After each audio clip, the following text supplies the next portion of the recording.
Hello, my name is Brack Llewellyn, and I am co-founder of the None Such Playmakers, a theater group based in Surry County, North Carolina. Typically, at this time of year, our theater group would be in production for our fall show, usually a thriller or a mystery of some kind.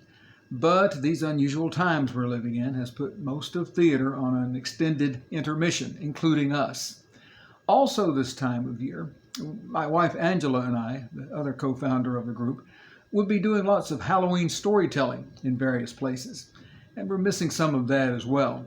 We have had the opportunity to do some stories at Doc Southern Farms here in the county on Saturdays for a socially distanced audience, and that's been great fun, and we're grateful to the Marion family for hosting us. But there's one story I wanted to do especially. But since most of our audiences at the farm has been kids, this one was a little too intense, so I held off. And I thought, well, I really want to do this story. So I thought, well, I'll record it and pitch it out there into the ozone, and anyone who wants to listen and take it in for Halloween, they most certainly can with our gratitude for listening. It's based on a North Carolina ghost tale, The Demon Dog of Valley Cruces. It's an adaptation that I wrote on reading up on this particular legend. It just sort of called to me, and I thought, well, I've got to write this. So I sat down, and as I wrote it, I realized, yep, I really need to tell this story. Now, I do need to let you know that this might be a little too intense for younger audiences. There's a wee bit of language here, and there's some references to inebriation in the story, so be forewarned. Now, if you've ever lived up in that area, up in Watauga County or that area, or know North Carolina ghost tales, you may have heard of this story. And this is sort of a fictionalized account of an encounter with this creature that supposedly lives up in those mountains. It's the Demon Dog of Valley Cruces. It was late, north of midnight. Ben's ramshackle Ford lunged down Highway 194 just outside Valley Cruces, headed for Boone. There was just enough fog on the road to make the drive difficult. Ben leaned toward the windshield, squinting into the gray darkness, his hands tightening on the wheel. In the passenger seat, Ben's roommate Noah stirred and grunted in his sleep. Noah was drunk, and to tell the truth, so was Ben, a little bit. Their evening had been spent chatting up a couple of sophomore girls at a party at Lees-McRae College in Banner Elk. That had not gone well, hence the boys' solo return to their dorm at Appalachian State. But the beer at the party had been free and plentiful, so they had drowned their disappointment accordingly. As Ben muscled the Ford around a sharp curve, a small wooden church came into view on his left. Just past the church was a well-kept graveyard surrounded by a low, wrought iron fence. In the daylight, Ben thought, the little chapel would be a welcoming place, the kind of photo opportunity the tourists love. But in the dark and the Watauga County mist, it looked cold and abandoned, and the sight of the silent graveyard, neat and manicured as it was, sent a shiver up Ben's spine. It came from the shadows beside the church, a hulking shape at a full run, making a beeline for the car. Ben tried to process the figure. A deer? Too low to the ground. A dog? Too big for a dog. A bear? Moving way too fast for a bear. Whatever it was bearing down on the Ford like a heat-seeking missile. Ben jerked the wheel hard to the right. The old car's power steering howled in protest as he slammed on the brakes. That spawned a brief skid and a quick moment of panic as Ben thought he might lose control. The figure ran past the driver's side door, close enough to touch it. After 6 interminable seconds, the Ford heaved to a stop with 2 wheels on the shoulder. A staccato burst of unprintable profanity exploded from Noah. He was wide awake now and looking about frantically. "What?" he shouted, looking at Ben. "Something ran out," Ben replied, still catching his breath, "from behind the church. Something ran right at us." "Did you hit it?" Noah asked, rubbing his eyes. "No," said Ben, I don't think so." "Then let's go home," Noah grunted. "My head is killing me." "In a minute," Ben said, peering out the windshield, then the back window. I want to see what it was." "What do you care?" asked Noah. "You didn't hit it, so everybody's happy. It was probably just a dog." Ben shook his head. "No, it wasn't a dog. At least not any dog I've ever seen." Ben nudged the Ford into a clumsy three-point turn and aimed the headlights back down the road past the church. He clicked on the brights and squinted into the fog.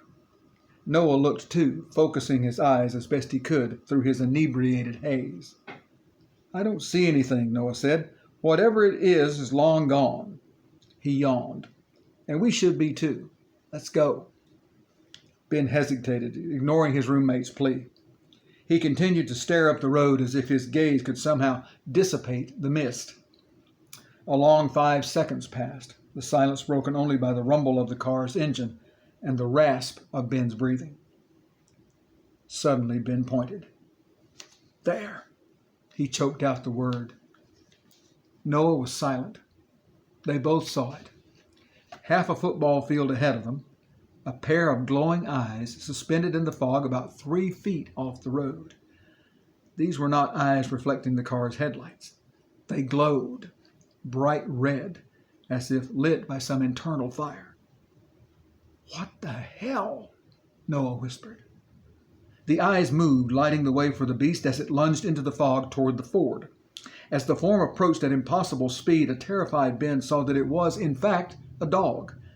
But no ordinary dog, no family pet, no wandering stray, not an earthly dog. It was the size of a grown man, rippling with obscene muscles, smeared with matted fur in gray and black. Its great jaw unhinged to display a carnivore's cornucopia of teeth, which seemed much too big for the creature's mouth. The flaming eyes flared, locked with Ben's own. What the hell, indeed? His body froze and Ben's mind raced, bargaining with his fear. "We're safe in the car. We're safe in the car. We're safe in the car." 5 yards away, the dog that wasn't a dog vaulted off the highway and seemed to disappear into the darkness. For a moment, there was a surreal quiet. The Ford shook and bounced on its aging springs as the beast landed on the hood with a loud metallic thud. Ben and Noah screamed, finding themselves less than an arm's length from the hound. Only the windshield separated its hellish face from theirs. Snarling, it began to claw at the hood and pound violently on the glass. "It can't get in, can it?" Noah cried, his voice high and cracking. I don't know, Ben shouted as he frantically pulled back the gear shift and put the Ford into a wide, screeching 180 spin, pitching dirt, gravel, clumps of grass, and a good bit of rubber into the night air. An unbelted Noah was thrown back, then sideways, his head hitting the window with a dull thunk. With a shudder, the old car regained the blacktop. The hound was pitched off the hood and again seemed to disappear. Ben had no intention of looking back. He gunned the engine and pushed the car down 194 with all the speed he could coax out of it. Noah, breathless, rubbed his head. "Okay," he panted. "We're okay." Ben had the steering wheel in a death grip. "What was that? Was it real?" Noah asked. "Was it a ghost? Are we that drunk?" As he spoke, Noah turned in his seat and looked out the back window. There it was, the hound, running behind them, matching their speed right at the rear bumper, running like any dog might chase a car. But this car was roaring down the highway at 60 miles an hour. Noah unleashed another stream of expletives, punctuated with, "It's right behind us!" Ben took a quick glance in the rearview mirror. "That's impossible," he said, almost calmly. "Tell him that," Noah shouted, turning back to the front as though that would make the creature go away. "Go faster!" Ben pressed down on the gas pedal, pushing the car close to 70, too fast for Highway 194. He fought the wheel as each mountain curve seemed to get tighter. The roar of the motor and the scream of the tires filled the car. For a mad second it crossed Ben's mind.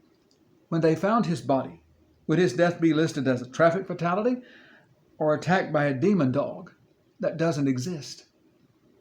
Then fate gave them a break. A rare stretch of straight road for about a quarter mile. For the first time since he'd bought the car, Ben floored the accelerator.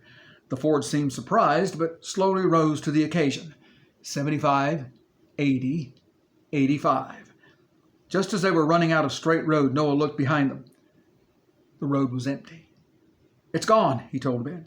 Are you sure? Yeah, I think so, Noah said. We outran it. Ben let up on the gas and braked the Ford to a saner speed. Noah burst into relieved laughter. They didn't talk much all the way back to Boone. Ben pulled in at the only open restaurant they could find, an all-night diner. After they had eaten their fill of pancakes and Pepsi, the conversation returned to the drive from Banner Elk. Nobody will believe us, Ben said. 2 college boys with too many beers in their bellies. They'll say we imagined it. But we didn't, insisted Noah, downing the last of his drink. If we tell anyone about this, we're just opening ourselves up for a lot of grief, Ben replied. We have no proof, no pictures, nothing but our word. Do you really want to be known as the Demon Dog Boys the rest of the year? It was real, Noah mumbled. Wasn't it? It'll be real when other people see it, Ben inhaled deeply. I didn't see anything, and neither did you. And with that, the roommates agreed to say nothing more about that night. Over the next couple of months, Ben would occasionally drive out 194 to the old church, in the daylight, of course. Usually he'd sit in the Ford, the motor running, staring at the church and the graveyard. On one particularly sunny day, at the end of the semester, he made the journey, got out of the car, and walked slowly up the narrow gravel driveway beside the church where the dog had appeared. Ben paused on the path, trying to feel something, some sort of eldritch energy, a heaviness in the air, a cold draft. But there was only the late spring sun, a gentle breeze, a picturesque little chapel, and a neatly kept cemetery. I didn't see anything, he said under his breath, and neither did you. Ben turned and headed back to his car. As he walked past the old Ford's grill, he ran his fingers lightly across the hood, feeling the deep, jagged scratches in the paint. The Demon Dog of Valley Cruces. Happy Halloween from the None Such Playmakers.